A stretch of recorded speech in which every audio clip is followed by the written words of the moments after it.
उल्हासनगर महानगरपालिकेने 76वा प्रजासत्ताक दिन साजरा केला।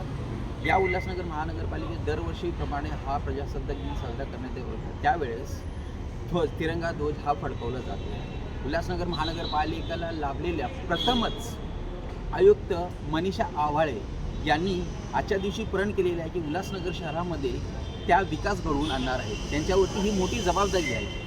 याच प्रजासत्ताक दिनी उल्हासनगर महानगरपालिकेच्या अंतर्गत येणारे अनेक कार्यक्रम जे होते, अनेक क्रीडा होत्या, त्यामध्ये ज्यांना यश लाभलं होतं त्यांना सन्मान आणि मान देण्यात आला होता।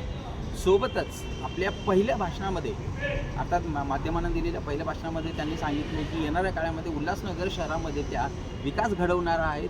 कुठल्याही प्रकारच्या कामचुकारपणा चालणार नाही आहे, हे देखील त्यांनी येत्या जेव्हापासून त्यांनी या पदावर रुजू झालेले आहेत त्यांनी ते दाखवलेलेच आहे। त्यामुळे महानगरपालिकेतील जे काही भ्रष्टाचार होत असेल किंवा कामचुकारपणा होत असेल त्याबद्दल त्यांची चांगली करडी नजर आहे।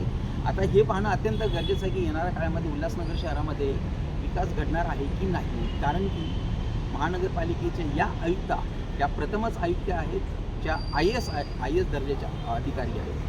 त्यामुळे आता उल्हासनगर शहरातील जनतेला एक आश्वस्त आहेत की उल्हासनगर शहराचा विकास हा होईलच। सर्वांना प्रजासत्ताक दिनाच्या खूप खूप शुभेच्छा।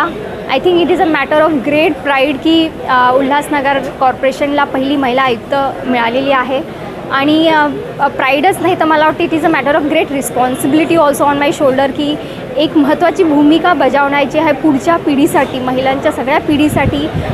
एक टॅबू म्हणून जी गोष्ट बघितली जाते ती तशी नसावी, त्या पद्धतीनं त्या कटिबद्धतेनं मी माझं काम करणार आहे।